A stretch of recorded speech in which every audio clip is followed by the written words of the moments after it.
Am I audible to you? Okay, okay, right. Thank you. Now I will share our presentation for today's class. Yeah, my video. ఇది వెనకాల పెట్టాను అది తీసి ఇవి నాకు just అది తీసి సరిపోయింది నాకు తీసినలా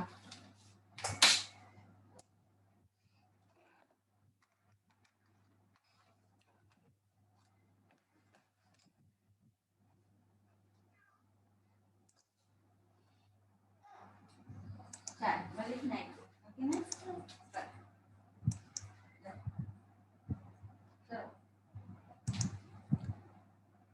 Is the screen visible to you? నా క్లాస్ జరుగుతుంది Is the screen visible to you? Hello? Is the screen visible to you?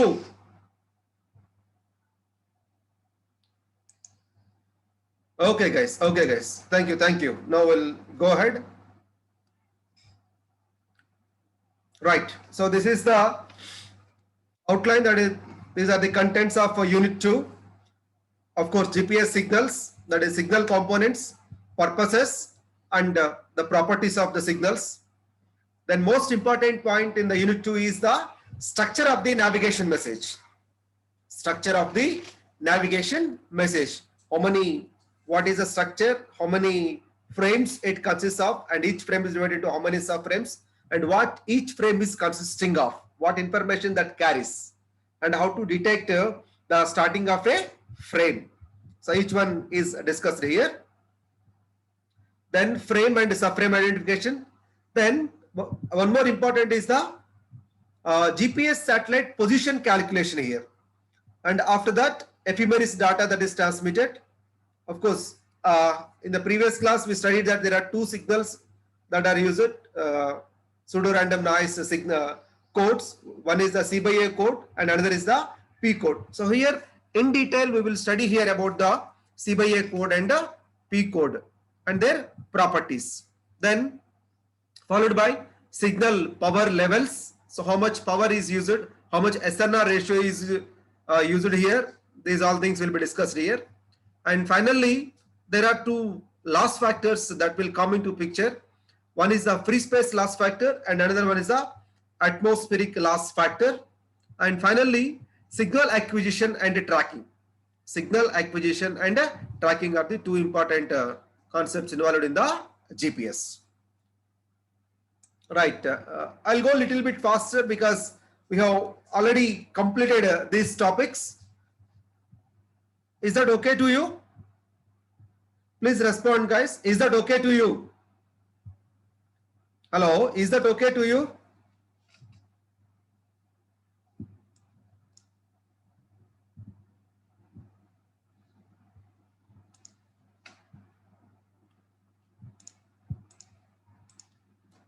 Okay, right. So with respect to the users, the GPS is looking like a passive system because it doesn't have any transmitter. It just receives a signal from a satellite or a space vehicle that is being sent. That is a radio frequency signal. But in terms of its applications, it has to do so many tasks in wide varieties of applications like military applications, aviation applications, civilian applications, marine, of course, navigation applications, land navigation, marine navigation, and also the air navigation. And also, in addition to all this, there are some specific commercial applications. So there is a wide variety of tasks to be done by a GPS system. Hence, the signal structure would be somewhat complex. The signal structure would be of somewhat complex. So the complex sequence of operations that a GPS receiver must carry out in order to extract result information from the signal. So each GPS satellite simultaneously transmits on two L-band frequencies. So it is very, very important point. So it simultaneously transmits on two L-band frequencies that are L1 and L2. Of course, L1 is 1575.42 megahertz and L2 is 1227.60 megahertz is the frequencies. And L1 signal is consisting of two components, that is divided into, one is the in-phase component and another one is the quadrature phase component. And that is BPSK modulated, to be more precise, and the data rate is 50 bits per second. And it is using a C by A code which has a chip sequence of 1023 chips per second. Which has a chip sequence of 1023 chips per second. And the chipping rate is 1.023 megahertz. And the chipping rate is 1.023 megahertz. And the quadrature components is also biphase modulated. Of course, both these are biphase modulators with same data rate, that is 50 bits per second, but with a different pseudo random noise code that is called as the P code, which has a 1010.23 megahertz chipping rate and a period of 1 week. C by A code has a period of 1 millisecond and chipping rate of 1.023 megahertz. These are very, very important, guys. In the examination, you have to write very precisely these values. The C by A code has a chipping rate of 1.023 megahertz and period of 1 millisecond. And P code has a chipping rate of 10.23 megahertz and period of 1 week. It is very longer duration. And the signal waveforms are this. Pi is the in-phase component, PQ is the quadrature phase component, and D of T is the data stream, that is with a data rate of 50 bits per second, and C of T is in this, that is C by A code, and P of T is the P code. C of T is the C code and P of T is the P code.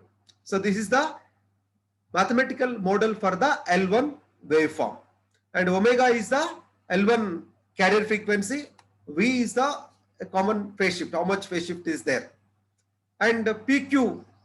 And here one point to be noted, the PQ is approximately 3 decibels less than PI. The quadrature phase component signal power level is approximately 3 decibels lesser than the in-phase component. Approximately 3 decibels lesser than the in-phase component.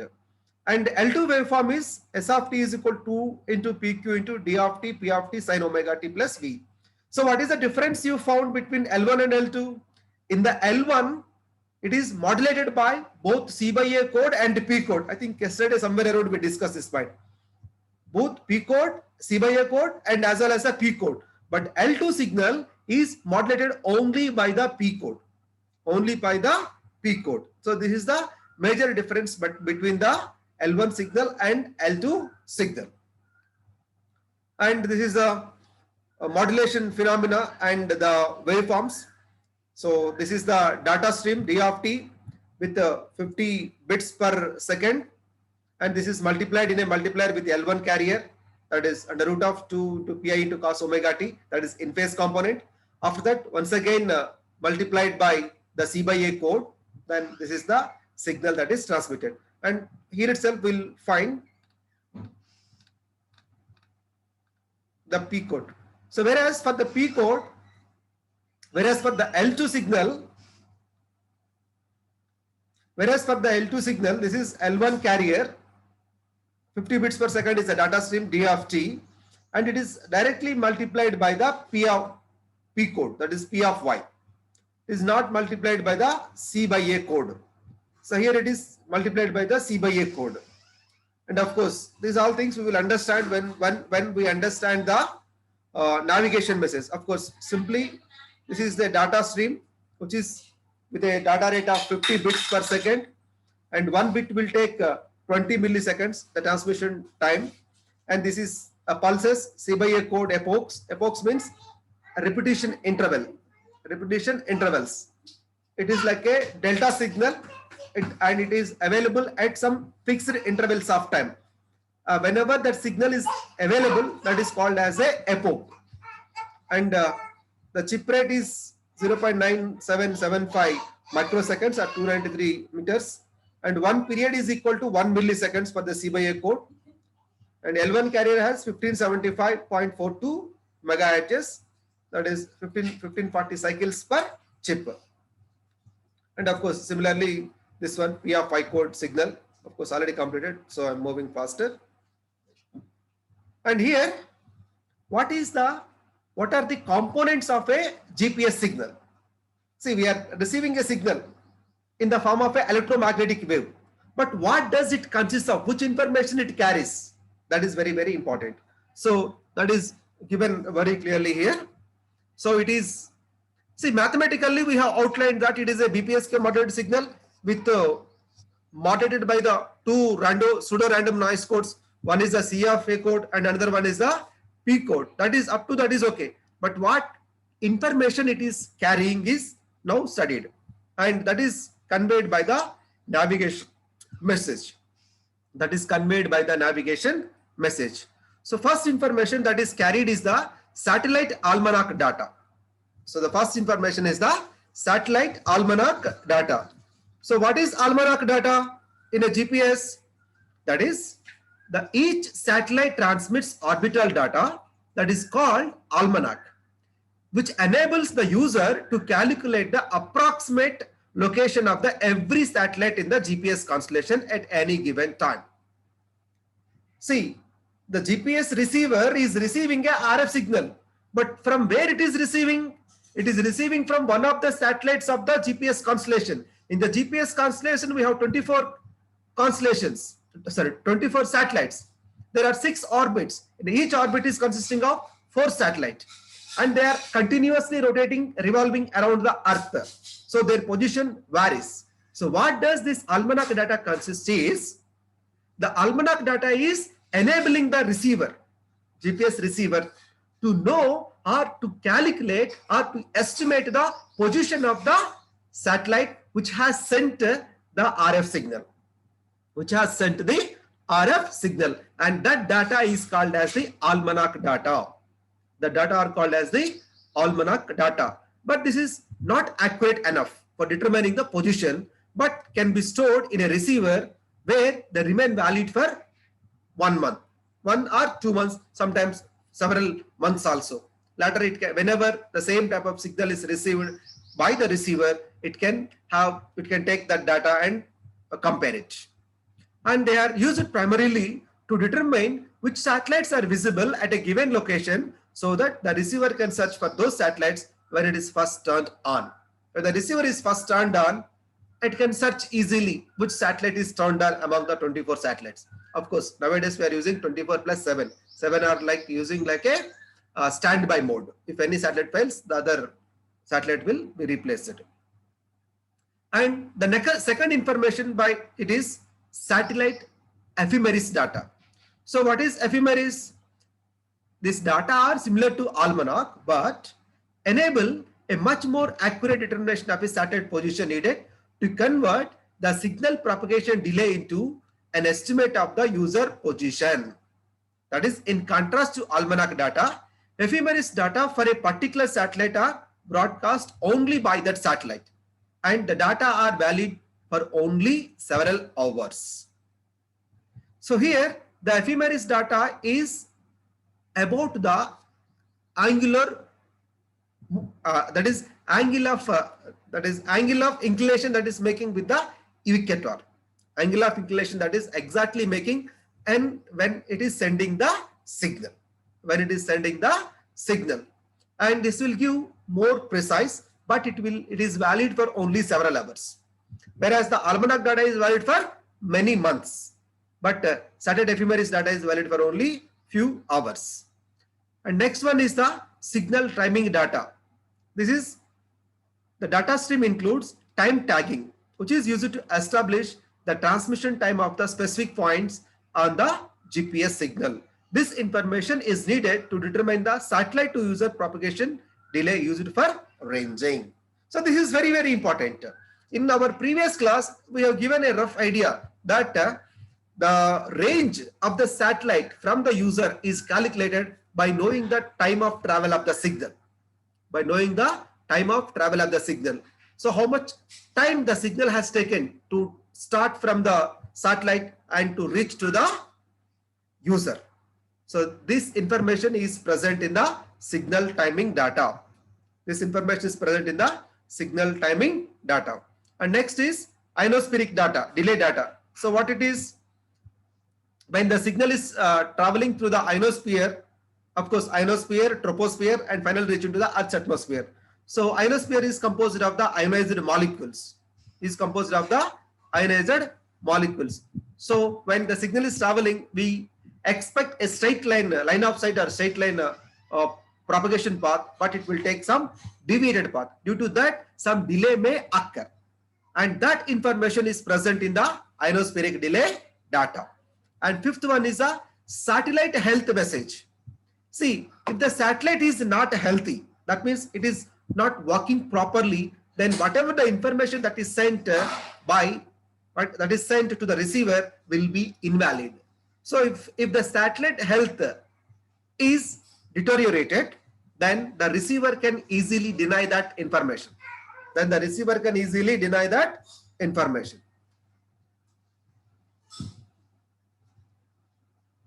This is the fifth component of the GPS signal. And what is the structure of the navigation message? Of course, regarding this, we have spent enough time. Rather than those PPTs, we'll have a quick revision of this. So this is the total 5 frames are present: frame number 1, frame 2, frame 3, frame 4, frame 5. And each frame is divided into how many subframes? 5 subframes. Each frame is divided into 5 subframes. And each subframe consists of how many words? 10 words. That is below this waveform, the data is there. And each word is consisting of how many bits? 30 bits. So navigation message consists of how many such frames? 25 frames. So total number of bits are 37,500 bits. Each word is consisting of 30 bits. And in a subframe, there are 10 words. So 10 into 30 is 300 bits. And one frame consists of 5 subframes. So 5 into 300 is 1500 bits. And one complete navigation message consists of 25 frames. So 25 into 15 is 37,500 bits. And TLM is telemetry word. What is telemetry word? It tells the beginning of each frame. So whenever TLM is detected by a receiver, it understands that a new frame is going to begin. And that is followed by the handover word. HOW stands for the handover word. And followed by what is the specific information that is carried by that frame. So frame 1 carries clock correction, GPS week number, and satellite health, etc. And frame 2 exclusively ephemeris data. Frame 3 also exclusively ephemeris data. And frame 4 is carrying the ionosphere related data of the satellite numbers from 25 to 32, and health of these things, and universal coordinate time UTC, that etc. And frame 5 is consisting of the satellite almanac data of the satellites which are numbered from 1 to 24. See here, frame 4 and frame 5 are carrying the same information, but frame 4 is for the satellite numbers from 25 to 32, and frame 5 is from 1 to 24. So 1 to 24 are active satellites, and 25 to 32 are inactive satellites. And if any of these 1 to 24 satellites is found unhealthy or unhealthy, which is giving false information, then anyone from 25 to 32 satellites may come into picture. They will replace that. So this is in detail diagrammatic. So frame 1 will take 60 seconds. So each frame consists of 5 subframes. So that is 600 by 5 is each one taking of 50 seconds. Each subframe will take 50 seconds. And each subframe consists of 5 pages: page 1, page 2, page 3, page 4, page 5. And each page is consisting of, this is in detail, 12 synchronous bits. And which type of page is that? Further 6 bits. And navigation data, whatever the ephemeris data or almanac data or clock timing, whatever the information is supposed to carried by each frame that is present in the this 208 bits, that is called as the navigation data, and followed by the 24 bits for, see, if in the transmission of the signal, that is transmission of the data, if there are errors occurs, then we are using one error correction technique that is called as a CRC, that is cyclic redundancy check. And finally 6 bits are the tail bits, that is end of the each end of the navigation message. Of course, these are all time of week, Z count, all these things we started. So this is end or start of a week, which will take from 0 to 4,03,199 seconds. Of course, frame and subframe information we have already studied. So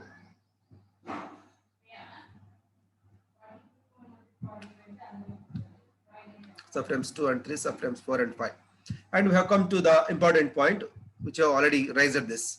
Now, here there is a question, how to estimate the position of a satellite. How to estimate the position of a satellite. Till now we have studied about the user estimation, user position estimation. But on the other side, we should be in a position to accurately estimate the satellite's position. Because until and unless we know the satellite's position, we cannot calculate the user's position. We cannot calculate the user's position. And for that purpose, we are using the satellite's ephemeris data. We are using the satellite ephemeris data. That is, the interface between the GPS space and user segments consists of the two RF links that we know, L1 and L2. The carriers of the L-band links are modulated by 2 bit strains, each of which normally is generated by the modulo to addition of a pseudo-random noise ranging code and the downlink system data. So let us go to the diagram, and it is using some coordinates. They are called as the earth-centered, earth-fixed coordinates. They are called as the earth-centered, earth-fixed coordinates. And you see this diagram. So AODE represents age of the data word. It provides a confidence level in the ephemeris representation parameters. So if age of the word is more, then it is very, very older data. If it is less, then it is a new data. So this is how we estimate the position of a satellite. So this is the center of a circular, about to be circular orbit. The above one is the circular orbit, but circularly the satellites are not revolving. Supposed to be that. And the elliptical orbits are actual orbits of the satellites. So here is supposed to be a satellite. This dot is a satellite. So this satellite will revolve around the earth like this. For one rotation, it will take half of the sidereal day. And this is an imaginary circular orbit. And we draw a horizontal line which is perpendicular to the semi-major axis. This is called as a semi-major axis. So when elliptical orbits are present, it is high school geometry. All this is. From here, we will draw a horizontal line to one end, and this is called apogee. Apogee means longest distance of the satellite from the center, elliptical center. And perigee is the shortest distance. And when we draw a horizontal line perpendicular to this semi-major axis with respect to the satellite's position, and this will make a angle. This will make an angle, that is F.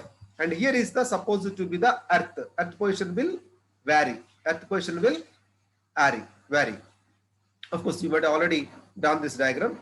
Need not to be worried. And the ephemeris parameters and algorithms that are used for satellite positions are given in table 3.1, 3.2, already sent to you, right?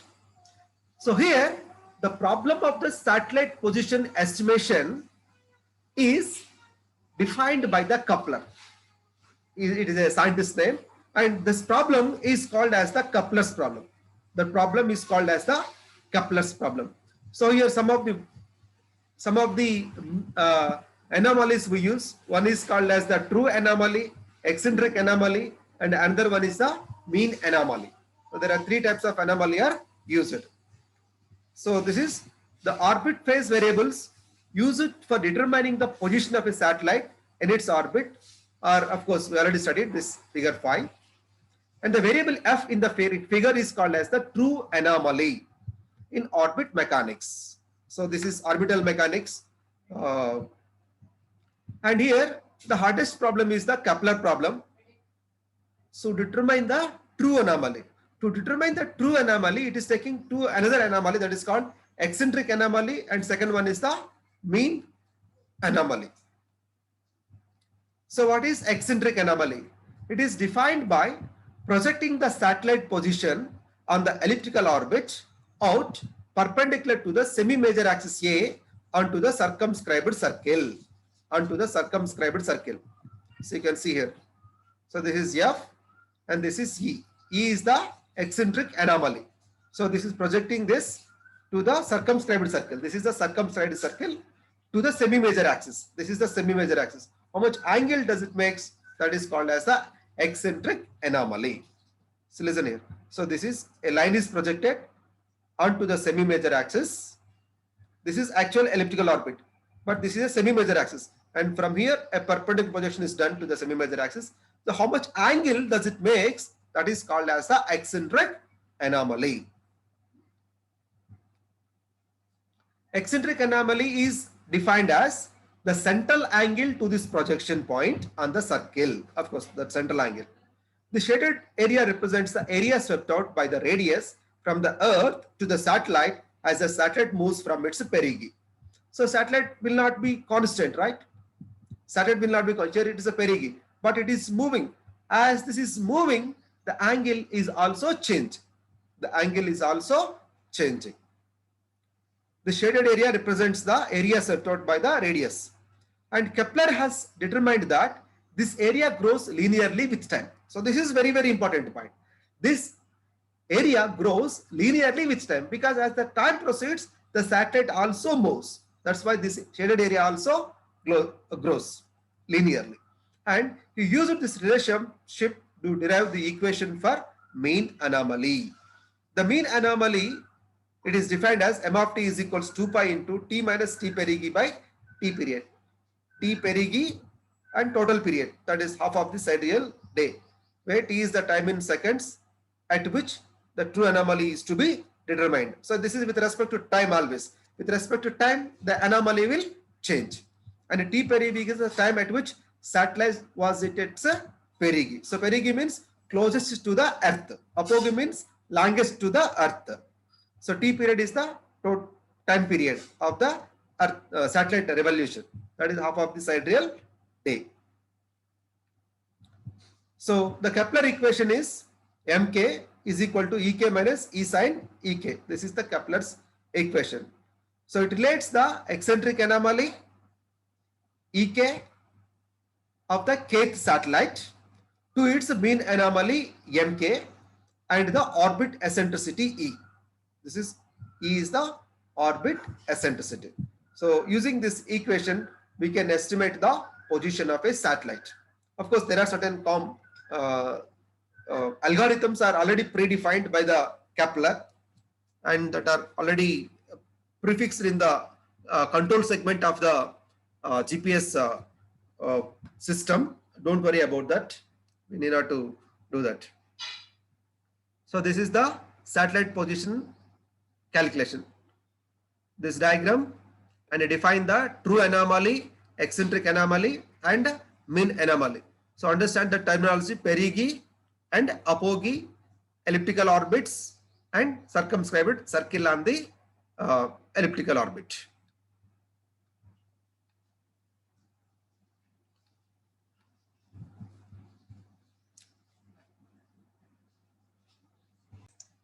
Okay, guys. So this is how the satellite's position is estimated using the Kepler's problem. And now we have used the two codes. One code is called as C by A code and another code is called as the P code. So what are the structures of each of the codes and what are their specific properties?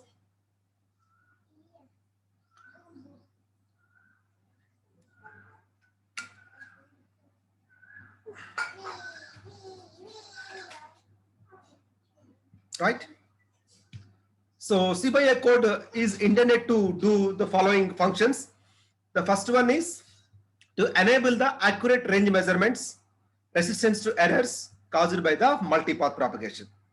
So here the ultimate aim of the GPS navigation is to estimate the position of the user. To estimate the position of the user.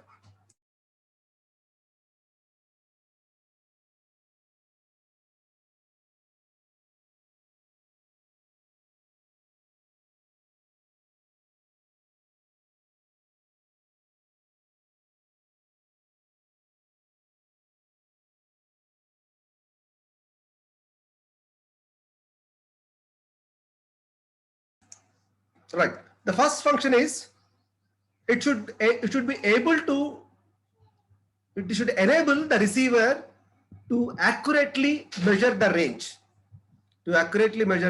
range, and you should provide a resistance to the errors caused by the multipath.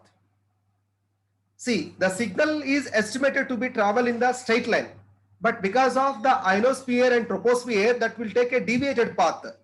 It is not the path. Because of this deviation, there may be some errors caused. So this C by A code should enable the receiver to estimate those errors and correct those errors, and to permit the simultaneous range measurements from the several satellites. So the task is not only done by a single satellite, but it may be done by many satellites. So it should enable the receiver to do the range measurements simultaneously, not one after the other. And whenever the question of simultaneous comes, then we will use the concept of multiplexing. Of course, the multiplexing techniques are, one is the time division multiplexing, another one is the frequency division multiplexing. Time division multiplexing will cause the delay, more time it will take. And frequency division multiplexing, we divide the frequency into different slots, then it will consume the more bandwidth.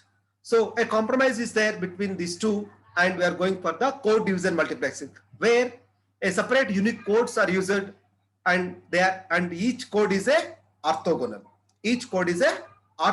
When it is orthogonal, there will not be any interference.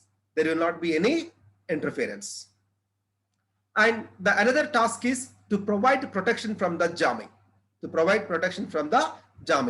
So of course, in the universe, so many countries are using the navigation technique using the GPS concept, that is GNSS concept, and GPS is one among them. So always there is a war between one country to the another country. So some people will try to jam the signals of another country. So this C by A code will enable to protect that GPS signal from jamming, that they are man-made signals from another man-made signals. So for that purpose, it will use the, of course, code division multiplexing technique, and it is using a autocorrelation function, which is having enough separation between them, so that there will not be any interference. And of course, it will use the nulling effect. So what is nulling effect? Nulling effect is, in one particular direction, the gain will be made 0. So whenever it is made 0, the jamming signal will not be interfering. Right? And then what is the power spectrum of the, of course, the GPS signal? It is given by this equation, already said. So this is, of course, the frequency domain representation of this, and this is the noise, and this is the actual signal. So is this designed in communication engineering? The signal noise power is more than the signal power. Is this the desired? Hello, one of you should respond, my dear communication engineers. Is this the desired? Are you listening to the class?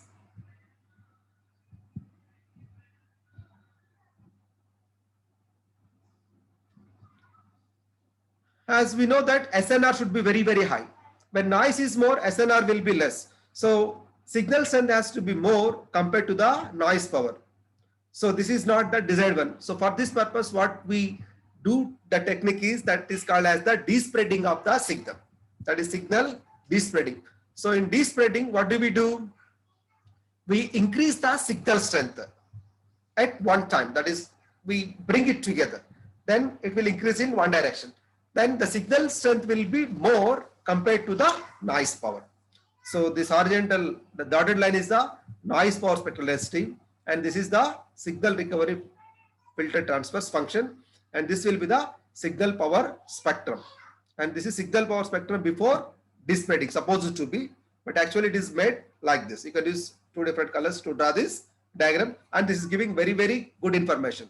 Of course, this can be easily filtered by using a narrow band filtering technique, by using simply a narrow band filtering technique, which is having a transfer function that is able to retrieve this signal very easily. And this procedure is called as a code despreading, which removes the C/A code modulation from the signal. So we don't want the carrier signal. We need only the D of T, that is data stream, which is of 50 bits per second. And of course, this will easily remove the carrier signal from the modulated signal, and information bearing signal or data signal will be retrieved or received easily by the receiver. Okay. Of course, this is the same. Noise power spectral density is reduced and signal power spectrum is increased. And of course, code division multiplexing is C1 of t into C2 of t minus tau, where for all values of the tau. So this is code division multiplexing. You might have already studied in your previous semesters about this. Next step. This is all about the C/A code. And another code that is used is the P code. So P code is used for increased jamming protection. Of course, C/A code also provides jamming protection, but P code will provide the increased jamming protection. It is 10 times greater. The bandwidth of the P code is 10 times greater than that of the C/A code. Of course, it offers approximately 10 decibels more protection from narrowband interference. Of course, obviously, when its bandwidth is more, obviously it will provide the more jamming protection. And provision for the anti-spoofing. Provision for the anti-spoofing. So what is spoofing? See, nowadays we are enjoying the spoofing videos on YouTube. So if a new movie comes, if a popular comedy scene comes, means somebody else will spoof it. That means they will act like that. So in the universe, there are so many countries utilizing the GPS concept, and they will send their own signals which are looking like a GPS signal. But our receiver must be wise enough to detect that. Should be wise enough to detect that. And thus that concept is called as the anti-spoofing. That concept is called as the anti-spoofing. For this purpose, this is using a encrypted P code. This is not using a P code. It is using a encrypted P code. So whose encryption key is known only to the authorized users. Only to the authorized users. So that using that key, they can decrypt and download that the information bearing signal. And the denial of the P code use. The structure of the P code is published in the open literature, so that anyone may generate it as a reference code for despreading the signal and making the range measurements. However, the encryption of the P code by the military will deny its use by the unauthorized parties. Of course, they are one and the same. When P code is sent into the open literature, then anybody can generate their unique codes that may sometimes misuse it. So by using the encryption, the military people will deny its use by some unauthorized parties. And of course, the range measurement accuracy will be increased. The range measurement accuracy will be increased because it is able to it is able to resist the range errors that are caused by the multipath. It is able to resist the range errors that are caused by the multipath propagation. And P code characteristics, coming to the P code characteristics, the P code is having higher bandwidth chipping rate, 10.23 megahertz, that is 10 times of the C/A code, and it has a long period of 1 week. It is simultaneously or synchronously transmit with the C by A code. And the encryption of the P code is used for the anti-spoofing, and that is called as Y code. And Y code is formed by multiplying the P code with the W code.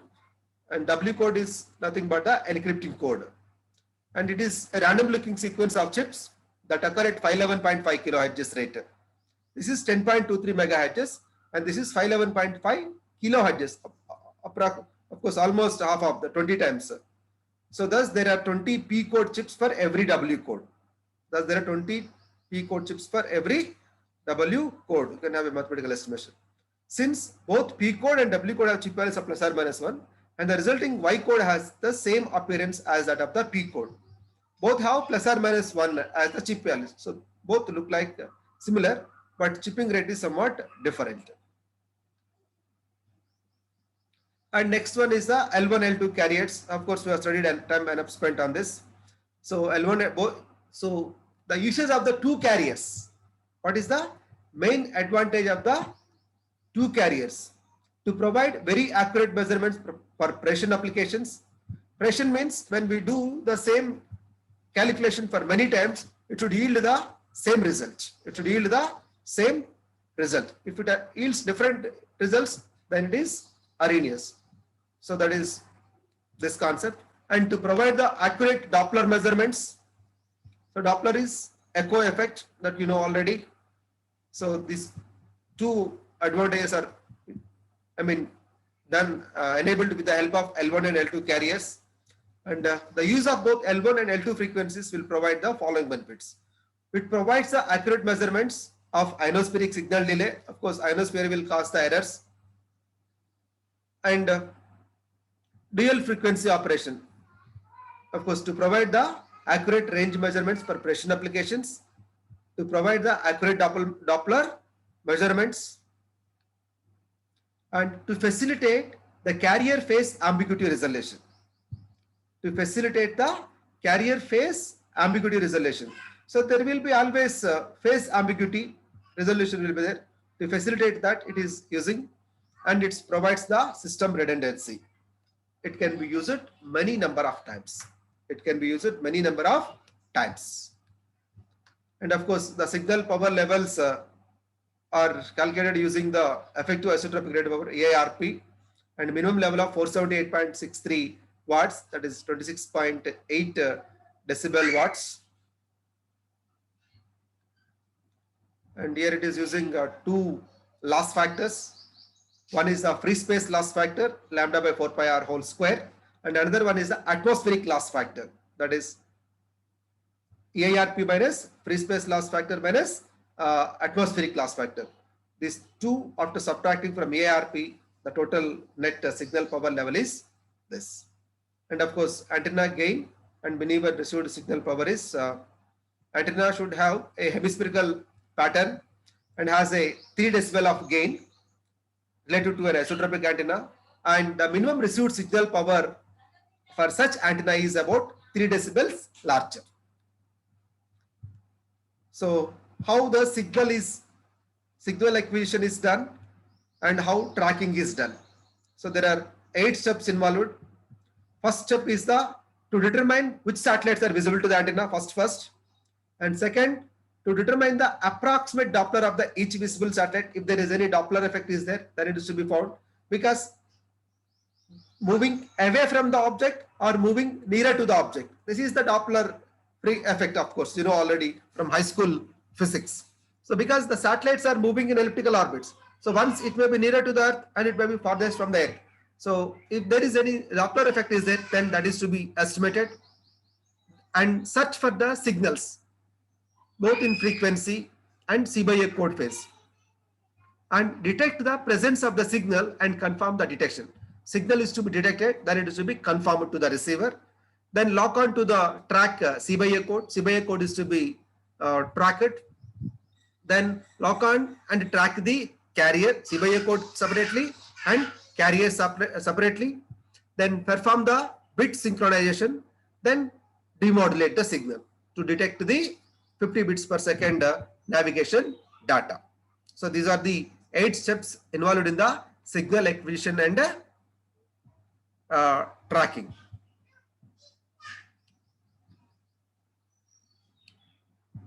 Of course, there are some theoretical estimations are there that are using the maximum likelihood principle, that is called as the estimation theory. Of course, it may not be there in the syllabus, but available in the literature. So I put it them in the PPTs.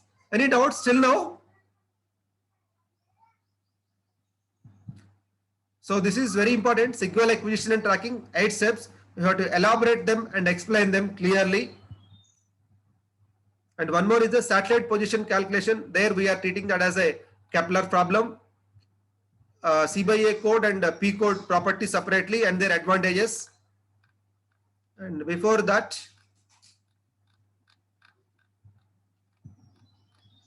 navigation message, structure of the navigation message. So what is each frame consisting of, and how to detect the start and end of the each frame, and basic GPS signals and their modulation properties.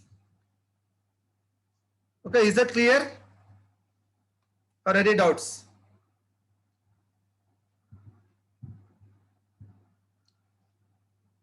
Okay, guys, I'll wait for some more time. You can type doubts in the chat box, or you can raise hand so that I can unmute you and ask.